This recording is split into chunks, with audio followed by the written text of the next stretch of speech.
All right, so we're diving deep today into a story that one of you sent in. It's called Tobit's Return, Healing and Joyful Reunion. And wow, Yeah. it's packed with emotion and symbolism and Oh, it is. really powerful stuff. You know, when you first start reading this, Yeah, it's kind of like you're stepping right into the middle of the action. right. Like, we're not starting at the beginning. Oh, you do. We're coming in at this really crucial moment. Oh, totally. You've got Tobit, Yeah, who has been blind, right. and his son, Tobiah, Uh-huh. who's coming home from this huge journey. Right. And then there's Raphael, this mysterious figure who's been traveling with Tobiah. Yeah, and they're all They're all on the verge of arriving home. like they're so close. So close. You could practically feel the anticipation. Oh, I know. It's like the air is buzzing with it. And the text even gives us this little detail Yeah, that they're near this place called Kazarin, right. which is just across from Nineveh. So you know they're almost there. They're right there. And while all of this is happening, Tobit's wife, Anna, Yes. she's watching the road. She's waiting Yeah, she's been waiting for so long. for her son to come back. It's like you can almost see her Aw. standing there every day. Just peering out. Yeah, hoping to catch a glimpse of him. It's really powerful imagery. It is. And then just as they're getting close to home, Yeah. Raphael says something really interesting. What's that? He tells Tobiah that they should go on ahead without Sarah. Tobiah's new wife. Yes. Okay. And get the house ready. So he's like thinking ahead. Yeah. He's being super thoughtful. Like making sure everything's perfect. Exactly. Like he wants to make sure Mhm. that their arrival is smooth and joyful. That makes sense. Yeah. It's like he understands the emotional impact of that moment. Right. Like if everyone just showed up all at once. It would be overwhelming. Yeah, it could be a bit much. So he's trying to create a more peaceful atmosphere. I see what you mean. And then he gives Tobiah this crucial instruction. He says, take the gall in your hand. Right. And this is the fish gall Exactly. that they got earlier in the story. Mm-hmm. And Raphael's really clear about what it's for.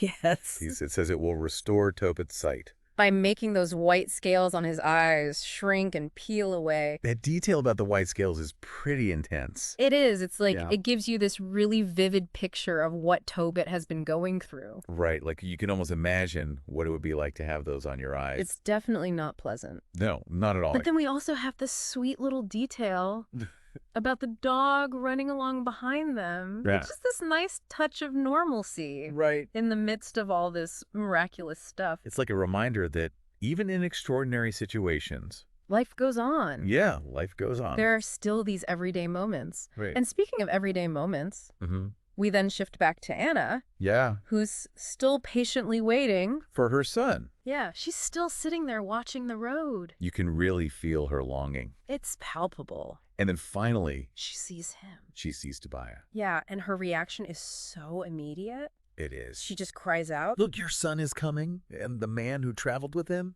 Exactly. There's no hesitation, No. no doubt in her voice. It's like she knew it was him all along. It's that mother's intuition, So that instant recognition. them amazing. And as Tobiah gets closer to his father, Yeah, Raphael gives him one last bit of encouragement. he does. He reminds Tobiah that he knows Tobit's eyes will be opened Right. and that the fish gall will work. It's like a final confirmation. Yeah, like a reassuring. Before this huge moment. It's building the anticipation. And then Tobit. Even though he's blind, Yeah, he gets up, he does. then he goes to meet his son. I love that detail. It's like he can sense Yeah. that something amazing is about to happen. That something's different. He's filled with this hope and expectation. And then Tobiah, Following Raphael's instructions perfectly, Yeah. blows into his father's eyes. it's such a tender gesture. It is. And then holding him firmly. He applies the fish gall. And the text says it caused a stinging sensation. Right, it wasn't like a totally painless experience.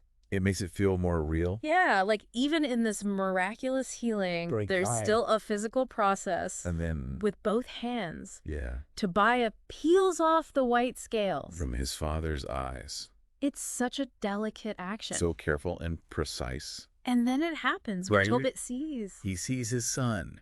He does. And his reaction. Oh, it's incredible. It gets me every time. He throws his arms around Tobiah and he says, I can see you, son, the light of my eyes. Oh, that phrase. Yeah. The light of my eyes. It's so powerful. It really emphasizes the depth of his love for his son. And the impact of having his sight restored. Right. It's like he's seeing the world anew. Through his son's eyes. Exactly. And his first response isn't just happiness. It's gratitude. Yeah, he immediately starts praying. Blessing God and the angels. He acknowledges that it was God who afflicted him. And God who healed him. It's a really profound statement of faith. It is. It's like he's saying that even in his suffering, he never lost trust. Right. He always believed that God would be with him, filled with joy. Yeah. Tobit goes back inside. Still praising God. And then Tobiah shares all the good news. About his journey. Yeah, he tells his father about the money he brought back. And about Sarah. Yeah, his new wife. It's just one amazing thing after another. It's like a tidal wave of happiness. Watching over them. And then the story shifts again. Okay. We go from this intimate family scene to a more public setting. What happens On Tobit. now that he can see, Right. decides to go out and meet Sarah? He doesn't wait for her to come to him. He goes to the gate in Nineveh. Yeah, and the people are amazed. They're like, wait a minute. Yeah, they're astonished to see him walking around on his own. Like he doesn't need anyone to guide him anymore. It's a public display of his healing. It's like a miracle for everyone to see. And he doesn't keep it to himself. What do you mean? He tells everyone what happened. Oh, yeah. He proclaims how God showed him mercy. And restored his sight. It's a public declaration of faith. It's like he's sharing his joy with the whole community. Exactly. And then Sarah arrives. And Tobit welcomes her with open arms. He blesses her parents, and Tobiah. He invites her into his home. With so much joy and happiness. The text even says that day there was joy for all the Jews who lived in Nineveh. Yeah, it wasn't just a private celebration. It was communal. Everyone was rejoicing. And to top it all off, Ahikar and his nephew Nadin show up. Oh yeah, they come to celebrate with Tobit. It's like the whole community is coming together. To share in his happiness. It really emphasizes the importance of those social connections. I like celebrating these big life moments with the people you love. And then the story ends with a wedding feast. Yes, a 7-day feast for Tobiah and Sarah. Wow, 7 days. That's a long party. It is. It really shows how significant this marriage is. And how happy everyone is for them. So much joy. Yeah, it's like a picture of complete renewal and happiness. Wow, what a story.